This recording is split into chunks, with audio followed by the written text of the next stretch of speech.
कटकारस्थान करून आपली इज्जत चव्हाट्यावरती आणणारी लावण्याच होती हे सत्य आता CCTV फुटेजमुळे उघड होणार असतं ईश्वरी समोर. आणि तेच फुटेज अर्णवला दाखवत ईश्वरी जिथल्या तिथे लावण्याचा चांगलाच कार्यक्रम करणार असते. तिची चांगलीच आता वाट लागणार असते. तर अर्णव ज्या ईश्वरीची इज्जत सगळ्यांच्या समोर केलेली असते, इशूचा ड्रेस फाटलेला असतो, त्यावेळी तिच्या मदतीला धावून जात स्वतःचा कोट काढून तो ईश्वरीला घालणार असतो. परंतु या दोन्ही छान घटना नक्की कशा घडतील ते व्हिडिओत पाहणारच आहोत. शेवटपर्यंत बघायला विसरू नका.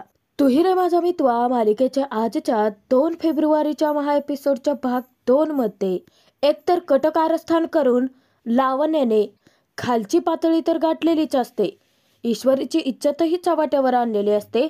ऑफिसमध्ये सगळेच जण मदत करायचं सोडून हसतही असतात आणि त्यावरून उलट लावण्या ईश्वरीला शहाणपणाचे डोस पाजळते की हे असे चीप कपडे घालून आणि असं वागून तू ARचं रेप्युटेशन खराब करतेस, कळतंय का तुला? ऑफिसमध्ये सर्वच जण ईश्वरीला नुसतं टोमणे मारतात. एक एम्प्लॉई म्हणते की हो ना मॅम, हिच्यामुळे आता आम्हाला लाज वाटते आहे. तर दुसरी एम्प्लॉईज म्हणते की हो ना मॅम, परंतु तुम्ही ना सॅम्पल चांगलं कामाला ठेवलंय, छान एंटरटेनमेंट होतं आमचं. आणि सर्वच जण पुन्हा खो खो इशूवरती हसतात. तर लावण्या इशूला आठवण करून देते की कॉन्फरन्स सुरू होते, आता येणार आहेस का? ती तेथून निघून जाते आणि जाता जाता इशूला युजलेस कुठली म्हणते. तेव्हा पुन्हा एम्प्लॉईज सगळेच जण इशूवरती हसत असतात. इशूला त्यांच्या हसण्याबद्दल काही फरक पडलेला नसतो. तिला तिची नोकरी वाचवायची असते. विचार करते की परंतु मी जाऊ कशी आता यामधून, आणि नाही गेले तर तो अर्णव राजशिर्के पुन्हा माझ्यावरती चिडचिड करेल. इशूला आता कोणताही मार्गच दिसत नाही. ईश्वरी अगदी रडकुंडीला आलेली असते. इकडे शिर्के कॉन्फरन्स रूममध्ये मीटिंगबद्दल चर्चा करत असतात अर्णवसोबत. इतक्यात लावण्या तिथे येते. तर अर्णवला वाटतं की जणू काही ईश्वरीच आली आहे आणि अर्णव तिच्याकडे फाईल मागतो. अर्णव जेव्हा पाहतो तेव्हा तो विचारतो की ती कुठे आहे मग? तर इशूच्या विरोधात भडकवत मुद्दाम ती अर्णवला म्हणते की अरे मी तिला बोलवायलाच गेले होते, परंतु ती काहीतरी टाइमपास करत बसले बाहेर, अरे ती जागची हलतच नाहीये. असं लावण्याने विचारताच अर्णव चिडून विचारतो की म्हणजे जागची हलत नाहीये म्हणजे नक्की काय? तेव्हा मुद्दामच ती म्हणते की यार तिला ना बहुतेक राग आला असावा, कारण तू सतत तिला बोलतोस ना, तिचा अपमान करतोस. म्हणजे मला कळतंय की तिची तेवढी लायकीही नाहीये, परंतु तिच्यामध्ये इगो खूप भरलाय. तर अर्णव तिला काम देतो की जा तिला सांगू नये की मी तिला बोलवलंय. आता अर्णवचे इंस्ट्रक्शन फॉलो करत लावण्य निघालेलीच असते, परंतु अर्णव तिला पुन्हा थांबवतो. अर्णव उलट म्हणतो की जाऊ देत, हे सगळं माझं मी बघतो. अर्णव तेथून निघालेलाच असतो. परंतु ज्या लावण्याला वाटत असतं की असं करून ती इशूला अर्णवच्या नजरेत आणखी खालती पाडू शकते, परंतु तसं काहीही न घडता उलट सगळेच जण एम्प्लॉई हसत असतानाच नेमका अर्णव इशूच्या मदतीला धावून जातो. आता मोठा तमाशा होईल ते पाहायला लावण्या ही अर्णवच्या पाठोपाठ जाते. आता लावण्याने जे काही डोक्यात भरवलंय तेवढेच विचार लक्षात ठेवून अर्णव ईश्वरीकडे येतो आणि तिच्यावरती ओरडतो की इथे पुतळ्यासारखी काय उभी आहेस? सुपिरियरचं बोलणं ऐकून घ्यायची सवय ठेव आणि जर ऐकवत नसेल ना तर निघून जा इथून. इथे तुझा इगो जपत बसण्यास काडीचाही कोणाला इंटरेस्ट नाहीये, असं अर्णव तिच्यावरती खेकसतो. ईश्वरी रडायलाच लागते. लावण्याला हे सगळं पाहून हसू येत असतं. बाकीचे एम्प्लॉईज देखील तिच्यावरती हसत असतात. तर ईश्वरी खूपच रडायला लागते. तेव्हा चिडलेला अर्णव तिच्यावरती ओरडतो की रडून कोणाला दाखवतेस तू? चॅलेंज ॲक्सेप्ट करताना तर मोठ्या तोऱ्याने केलं होतंस ना, मग काय झालं, आता रडू येते का? तेव्हा लावण्याला पाठीमागे हसू येत असतं. ईश्वरी आपल्या चेअरकडे बघते. अर्णव पुन्हा ईश्वरीला ओरडणार तर अर्णवचं लक्ष ईश्वरीकडे जातं. ईश्वरी तिच्या चेअरकडे पाहत असते. अर्णव पटकन इशूच्या चेअरकडे येतो आणि पाहतो तर त्याच्या लक्षात येतं घडला सगळा प्रसंग की नक्की इथे काय झाले आणि ईश्वरी अशी पुतळ्यासारखी खांबाला चिकटून का उभी आहे. आणि अर्णवच्या लक्षात येतं की म्हणजे इथे आता खूप मोठा भयंकर प्रसंग घडलाय की ऑफिसमध्ये इशूचा ड्रेस फाटलाय आणि बाकीचे एम्प्लॉईज तिची मदत करायचं सोडून तिच्यावरती खेकसतायत. अर्णवच्या डोक्यातच तिडीक जाते. आतापर्यंत जी लावण्या हसत असते इशूला पाहून ती चांगलीच तोंडघशी पडते. अर्णव सगळ्या एम्प्लॉईजवरती चिडतो की प्रँक करायची जागा ऑफिस आहे का? कॉलेजमध्ये असल्यासारखे काय वागता तुम्ही मूर्खासारखे? अर्णव ईश्वरीकडे येतो आणि स्वतःची नजर झुकवतो. पटकन आपला कोट काढून तो ईश्वरीला देतो आणि तो इशूला सांगतो की स्वतःला कव्हर कर. इशू धक्क्याने अर्णवकडेच पाहायला लागते. जी लावण्या आतापर्यंत हसत होती ती तिचा नुसता हातात चळपळाट होतो. ज्या इशूने आता अर्णववरती एक एक टॅग जे लावलेले असतात की भडकूचंद, कुचकट, ते सगळे टॅग आता अर्णवच्या या एका कृतीमुळे खोडून निघलेले असतात. तर इशू अर्णवचा कोट आपल्या हातात घेते. तेव्हा अर्णव म्हणतो की ऑफिसचं काम कोणत्याही कारणाने थांबायला नको आहे आणि तो रागाने तेथून निघून जातो. परंतु एम्प्लॉईज आज जे वागलेले असतात ना इशूसोबत, ते मात्र त्याला आवडलेलं नसतं आणि ते नक्की कारस्थान कुणी केले त्याचा शोध तो घेणारच असतो. इशू अर्णवचा कोट आपल्या अंगावर घालते आणि अर्णवबद्दलचं तिचं मत आता बदललेलं असतं. अर्णवच्या पाठोपाठ लावण्याही निघून जाते. काही वेळानंतर ज्या मोठ्या क्लायंटसोबत कॉन्फरन्स मीटिंग अरेंज झालेली असते तर मिस्टर सुब्रमण्यसोबत अर्णवने कोलॅबरेट केलेलं असतं आणि त्याबद्दलचे काही पेपर साईन करायचे असतात आणि अर्णव तेच काम करत असतो. परंतु मिस्टर सुब्रमण्यमची नजर ईश्वरीवरती असते की इशूने अर्णवचा कोट आपल्या अंगावरती घातलाय आणि ही गोष्ट लावण्याला मात्र खटकतेच. तिला बिलकुल हे पटलेलं नसतं. तर सगळ्या पेपर्सवरती साईन झाल्यानंतर अर्णव मिस्टर सुब्रमण्यमला सांगतो की आता आपल्या या कोलॅबरेशनमुळे फॅशन इंडस्ट्रीमध्ये खूप मोठा ट्रेंड निघेल. तर मिस्टर सुब्रमण्यम अर्णवसोबत काम करायला खूप खुश असतात. तर शिर्के त्यांना बाहेर घेऊन जातात. तेव्हा जे काही पेपर्स असतात त्याचं प्रिंटआउट पुन्हा काढायचे असतात म्हणून ईश्वरी त्या कामासाठी निघून जाते. तर तिथेच असलेल्या लावण्याचा नुसताच झळपळाट होत असतो कारण एकटक अर्णव जाणाऱ्या ईश्वरीकडेच पाहतो. खरं तर त्याला खूप वाईट वाटत असतं की त्याच्या ऑफिसमध्ये हे सगळं घडलं.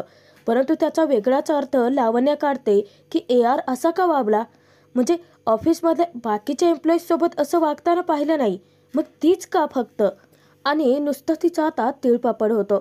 परंतु इकडे मिस्टर सुब्रमण्यम सोबत जे कोलॅबरेशन अर्णवने केलेलं असतं त्याच्या विरोधात राजप्रकाश फॅशन असतात कारण अर्णव त्यांचा विरोधक असतो. तर राजप्रकाशचे ओनर आता खूपच भडकलेले असतात. ते म्हणतात की मिस्टर सुब्रमण्यमला फॅशनच्या मार्केटमध्ये या इंडस्ट्रीमध्ये ओळख आपण निर्माण करून दिली, परंतु हा ASRचा शेवटचा फीडबॅक. आता मी माघार घेणार नाही. आणि तो खूपच भडकलेला असतो कारण त्याच्या हातून खूप मोठी डील गेलेली असते आणि ती नेमकी अर्णवला मिळालेली असते.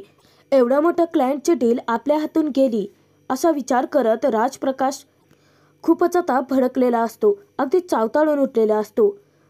तो त्याच्या असिस्टंट सावंतला फोन करून केबिनमध्ये बोलावून घेतो आणि रागाने पेटून उठलेला तो राजप्रकाश म्हणतो की आता ASR तुला सोडणार नाहीये मी. तर चावतळलेला राजप्रकाश हा अर्णवचं सगळं नुकसान करण्यावरती टपून बसलेला असतो. त्याचा असिस्टंट सावंत केबिनमध्ये येताच तो म्हणतो की या ASRने सलग आपलं 4थं डील खाल्लं आहे. मार्केटमध्ये अर्णवने त्याचा दबाव ठेवलेला असतो आणि ही त्याची कामाची चांगली पोचपावतीच असते. परंतु त्याचा विरोधक राजप्रकाश, त्याला हे अजिबातच पटलेलं नसतं आणि तो आता अर्णववरती गेम उलटवण्यात तयार असतो. तर राजप्रकाशच्या डोक्यात आता घाणेरडं कारस्थान शिजतं. ते म्हणजे अर्णवचं नुकसान करायचं आणि मार्केटमध्ये त्याच्या नावाचा जो डंक आहे त्याला कालबोट लावायचं. तर त्याचं असिस्टंट सावंतला तो सांगतो की ASRच्या गोडाऊनमध्ये खूप सारा माल आहे आणि तो जर बाहेर पडलाच नाही तर आता नक्की काय करायचं आहे ते सावंतच्या लक्षात येतं. तर चिडलेला राजप्रकाश म्हणतो की ASR, आजपर्यंत तू माझं खूप मोठं नुकसान केलं, परंतु याची परतफेड तुला करावीच लागेल. फॅशन इंडस्ट्रीवरती राज फक्त या राजप्रकाशच असेल असं तो डायलॉगबाजी करतो. परंतु अर्णवचं होणारं खूप मोठं नुकसान आता वेळीच ईश्वरीमुळे टळणार असतं. तर इकडे अर्णव केबिनमधून बाहेर येतो तेव्हा अर्णवने खूप मोठी डील क्रॅक केलेली असते आणि त्याबद्दल लावण्या त्याचे अभिनंदन करते. तर अर्णव हा इशूकडे येतो आणि तिला तो घरी जाऊ शकतेस असं म्हणतो. तर इशू आता घरी जायला निघणार. अर्णव तिला सांगतो की उद्या वेअरहाऊसमध्ये जायचं आहे आणि तिथला ॲड्रेस. तेव्हा ईश्वरी म्हणते की मला माहिती आहे, कारण मी पहिल्यांदा तिथेच गेले होते ना. तेव्हा चिडलेला अर्णव म्हणतो की 1 मिनिट, तिची स्टोरी ऐकत बसण्यात माझ्याकडे टाईम नाही आहे, फक्त वेळेत हजर हो एवढंच सांगतोय. आणि अर्णव इन्स्ट्रक्शन देऊन तेथून निघूनही जातो. तेव्हा इशू विचार करते की बाप रे, झाली एकदाची ती मीटिंग आणि माझी आज सगळ्यांसमोर खूप वाईट फजिती झाली. परंतु तो ड्रेस त्या चेअरला चिकटला तरी कसा?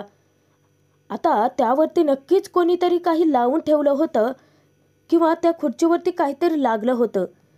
आता इशूला थोडा संशयच येतो, खुणखुणी येते की नक्कीच कोणाचं तरी कारस्थान असावं हे. तर आता ईश्वरी विचार करते की ते सत्य शोधून काढावं लागेल. नेमकं इशूचं लक्ष CCTV कॅमेऱ्याकडे जातं आणि तिच्या डोक्यात प्रकाश पडतो की या कारस्थानाचा खरा सूत्रधार नक्की कोण आहे ते तिला तेथूनच समजेल. आणि ती CCTV रूममध्ये जाते. CCTV फुटेज पाहण्यासाठी ज्यावेळेस CCTV रूममध्ये इशू येते तेव्हा तिथला सिक्युरिटी गार्ड तिच्यावरती ओरडतो की इथे येण्याची कोणालाही परमिशन नाही आहे. तेव्हा इशू म्हणते की अच्छा असं आहे का, परंतु अर्णव राजशिर्केच्या पर्सनल सेक्रेटरीला पण येऊ देणार नाही आहेत का? तरी देखील CCTV फुटेज पाहण्यासाठी ती त्यांच्याकडे रिक्वेस्ट करते. तेव्हा तो सिक्युरिटी गार्ड नकारच देत असतो. तर ईश्वरी त्यांना समजावते की हे बघा, मी तुमचं काहीही नुकसान करणार नाही आहे आणि तुम्ही मग पाहिलंच असेल की मला 1 तासापूर्वीचं CCTV फुटेज चेक करायचं आहे की ज्यामध्ये माझा ड्रेस कोणीतरी फाडलाय. तरी देखील आता तो सिक्युरिटी गार्ड काही ऐकायलाच तयार नसतो. शेवटी काय, जो पर्याय उरलाय ती ईश्वरी वापरते. ती म्हणते की हे सगळं आत्ताच्या आत्ता जाऊन मी अर्णव सरांना सांगते, मग पुढे काय करायचं ते बघतील. तर सिक्युरिटी गार्ड घाबरतो आणि फुटेज दाखवायला तयार होतो. सिक्युरिटी गार्ड ज्यावेळेस इशूला ते CCTV फुटेज दाखवतो, ईश्वरीच्या पायाखालची जमीनच हादरते. कारण कारस्थानाची खरी सूत्रधार लावण्य होती हे तिच्या लक्षात येतं. तर या सगळ्यांबद्दलचा विचारण्यासाठी मागचा पुढचा विचार न करता ईश्वरी डायरेक्ट लावण्याच्या केबिनमध्येच जाते. लावण्या एका डीलबद्दल फोनवरती बोलत असते. तेव्हा लावण्या चिडूनच ईश्वरीला म्हणते की तुझी हिंमत कशी झाली केबिनमध्ये न विचारता पाऊल टाकायचे. तेव्हा ईश्वरीही तिला सडेतोड उत्तर देते की हेच 2 प्रश्न मी तुम्हालाही विचारू शकते की तुमची हिंमतच कशी झाली. तर आता लावण्या पुढे काही बोलणार. ईश्वरी डायरेक्ट आपल्या फोनमध्ये CCTV फुटेजची ती फुटेज तिने आणलेली असते ती तिला दाखवते. लावण्याचा चेहरा आता बघण्यालायक झालेला असतो. तिचं पितळ उकडं पडलेलं असतं आणि ईश्वरीकडे त्याचे पुरावेही असतात. लावण्या आता घाबरते. तर ईश्वरी तिला जाब विचारते की मला माहिती आहे मी तुम्हाला आवडत नाही. मग एखादी मुलगी जर आपल्याला आवडत नाही तर तिच्या विरोधात जाऊन कोणी इतक्या खालच्या थराला कसं वागू शकतं? हाय फाय इंग्लिश बोलल्याने, ब्रँडेड कपडे घातल्याने माणसाचा क्लास कळत नसतो, दर्जा. आणि आज तुमचा खरा क्लास मला कळला आहे असं ईश्वरी लावण्याला बोलते. तर ईश्वरी काही एवढंच बोलून गप्प बसत नाही, तर ती चांगलीच तिला फटकारते की ऑफिसमध्ये आल्यानंतर येत नसेल मला हायफाय इंग्रजी बोलायला किंवा ब्रँडेड कपडे नेसायला, परंतु तुमच्यापेक्षा हायफाय असल्यापेक्षा ना आमच्यासारखं मिडल क्लास असलेलं केव्हाही चांगलं. मॅडम तुम्ही माझी लायकी दररोज काढता, परंतु तुमची लायकी काय आहे हे आज मला कळलं असं ईश्वरीने म्हणताच लावण्या चवताळते आणि रागाच्या भरामध्ये ईश्वरीवरती ती हात उगारणार. तर ईश्वरी हवेतच तिचा हात रोखून धरते आणि तिला सडेतोड उत्तर देते की जेव्हा माणसाला बोलण्यासाठी शब्द मिळत नाही ना तेव्हा माणसं अशी हात उगारतात. तर ईश्वरीने आता चांगलाच अपमान केलेलं असतं. खडे बोलही लावण्याला सुनावलेले असतात. यावेळी ईश्वरीची टर्न असते. तिने बाजी पालटलेली असते. दररोज अपमान करणाऱ्या लावण्याचा चांगलाच अपमान केलेला असतो, चांगला माजच उतरवलेला असतो. ईश्वरी तिला म्हणते, आत्ताच्या आत्ता हे फुटेज मी अर्णव सरांना जाऊन दाखवू शकते. दाखवायचंच काय तर मी त्यांच्या फोनवरती पाठवू शकते. तेव्हा लावण्या म्हणते की ARने साधं तुला ब्लेझर काय घालायला दिला तर आज स्वतःची लायकी विसरतेस का? तेव्हा धडाकेबाज ईश्वरीही तिला सणसणीत उत्तर देते, मला माझी लायकी काय आहे ते माहिती आहे आणि तुम्हाला तुमची लायकी ही कळलीच असेल, परंतु मी असं काहीही करणार नाही आहे. मी हे फुटेज अर्णव सरांना दाखवणारच नाही आहे, कारण मला माझा दर्जा माहिती आहे आणि माझ्यावरती माझ्या आईवडिलांचे संस्कार आहेत. तुमच्यासारखं इतक्या नीच पातळीला जाऊन मी वागू शकत नाही, असं बोलून ती लावण्याला चांगलंच फटकारतेही. तर ईश्वरी तिथे असा फक्कड अशी डायलॉगबाजी करते की हम इंदौर से है, कभी पेंडिंग नहीं रखते कुछ चीज़ें, याद रखना, आणि ती तेथून निघून जाते. आता ईश्वरीने लावण्याला तिची लायकी, तिची जागाच दाखवून दिलेली असते. तर लावण्या देखील चावताळते आणि म्हणते की ईश्वरी देसाई, तुला कळत नाहीये की तू कोणाच्या वाकड्यात शिरलेस. या सगळ्याचं उलट तुला आता आयुष्यभर फेडावंच लागेल, असं म्हणत लावण्या ईश्वरीला त्रास द्यायचं, तिला धडा शिकवायचा विडाच उचलते. तर इकडे नमू जयोत्या दोघेही इशूची वाट पाहत असतात. नेमकं इशू येऊन दारामध्येच थांबते. तर नमू तिला घरात यायला सांगते. आत्याचीही नजर तिच्यावरती जाते, परंतु इशू थोडीशी घाबरलेलीच असते. इशूने अर्णवचा ब्लेझर घातलेला असतो. आता घरात येऊन सगळ्यांच्या प्रश्नांची उत्तरे तिला द्यावी लागणार असतात. तर जयोत्या जेव्हा इशूला पाहते तेव्हा ती विचारते की हे काय, कोणाचं ब्लेझर घालून आली. तेव्हा इशू म्हणते की त्या भडकूचंद नाही, बॉसचा आहे. तर जयोत्याचा तिच्यावरती विश्वासच बसत नाही. ती विचारते की बॉसचा? अगं तो तुझा बॉस इतका खडूस आहे असंच म्हणतेस ना तू, तो अर्णव राजशिर्के, मग त्याने स्वतःचं ब्लेझर तुला घालायला कसं काय दिलं? तेव्हा ईश्वरी म्हणते की अगं आत्या, माझ्यावरती विश्वास ठेव, माझा ड्रेस फाटला होता अचानक ऑफिसमध्ये, मग काय त्याने मला ब्लेझर घालायला दिलं आणि मी घातलं. तर नम्रता आता घाबरत विचारते की परंतु तुझा ड्रेस कसा काय फाटला? तर इशू सांगते की ती ना एक वेगळी स्टोरी आहे, तुला सांगेन नंतर. तेव्हा जयोत्या चिडते आणि विचारते की स्टोऱ्या कसल्या सांगतेस का, तू खरं बोला आधी. आता इशू तर जयोत्याला खरंच बोलत असते, परंतु जयोत्या तिच्यावरती विश्वासच ठेवायला तयार नसते. जयोत्या तिच्यावरती खूप चिडलेली असते. तेव्हा ईश्वरी तिला म्हणते की आत्या प्लीज अगं ऐकून तरी घे माझं. तर जयोत्या म्हणते की तुझे रंगढंग ना आता मला दिसायलाच लागले आहेत. तुम्ही दोघे विसरू नका की तुम्ही दोघे इथे माझी जिम्मेदारी आहात. नमू माझी बिचारी साधी भोळी आहे, परंतु तू इतकी आगाव आहेस ना की तुझ्यावरती ना माझा भरोसाच नाही आहे. तेव्हा नमू काळजीपोटी आत्यांना थांबवते आणि म्हणते की अगं इशू आत्ताच आली आहे ना, तिला बसून निवांत पाणी तरी पिऊ देत. तेव्हा आत्या चिडते आणि म्हणते की हां, आलं लगेच तुला तिचा पुळका. जयोत्या इशूला खडसावते आणि एक गोष्ट बजावून सांगते की उद्यापासून ऑफिसला जाताना मुंडी खाली घालून ऑफिसला जायचं आणि येताना मुंडी खाली घालूनच ऑफिसला यायचं. तेव्हा इशू तिच्यासमोर नुसती नंदीबैलासारखी मान डोलावते. तर हा भाग आता इथेच संपतो आहे. पुढील भागात आपण पाहणार आहोत की वेअर हाऊसला आग लागलेली असते आणि नेमकं CCTV फुटेज अर्णव पाहतो आणि त्यामध्ये आगीमध्ये ईश्वरी अडकलेली असते, कारण अर्णवने सिक्युरिटी गार्डचं काम इशूला सोपवलेलं असतं. इशू त्या आगीमध्ये अडकते आणि प्रचंड घाबरून जाते. तिच्या मदतीला वेळीच अर्णव धावून येतो आणि वेळीच